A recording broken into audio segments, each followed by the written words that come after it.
Operation सिंदूर अंतर्गत भारतीय वायुदलाला सोपवण्यात आलेली जबाबदारी अत्यंत काटेकोरपणे बजावण्यात आली। दरम्यान ऑपरेशन सिंदूर अजून संपलेलं नाही अशी प्रतिक्रिया भारतीय वायुदलानं एक पोस्टच्या माध्यमातून दिली।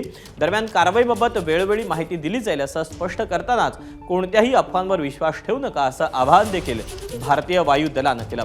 तर दुसरीकडे पाकिस्ताननं जर एलओसीवर शस्त्रसंधीचं उल्लंघन केलं तर त्याला सडेतोड उत्तर देण्याचे अधिकार भारतीय लष्कराच्या कमांडर्सना देण्यात आलेत। लष्कर प्रमुख जनरल उपेंद्र द्विवेदी यांनी आज पश्चिम आघाडीवर तैनात असलेल्या कमांडर्सची बैठक घेतली आणि त्यात त्यांनी कमांडर्सना हे अधिकार बहाल केले।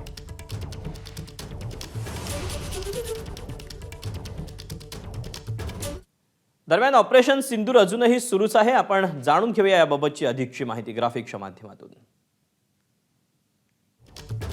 भारतीय हवाई दलानं ऑपरेशन सिंदूर अंतर्गत सोपवलेली जबाबदारी अत्यंत अचूकतेनं आणि व्यावसायिकतेनं पार पाडली। भारतीय हवाई दलाची कारवाई गोपनीय पद्धतीनं आणि राष्ट्रीय उद्दिष्ट डोळ्यासमोर ठेवून राबवण्यात आली।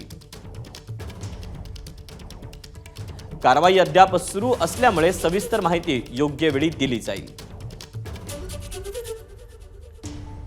अफवांवर विश्वास ठेवू नये आणि चुकीची माहिती प्रसारित करू नये ही विनंती।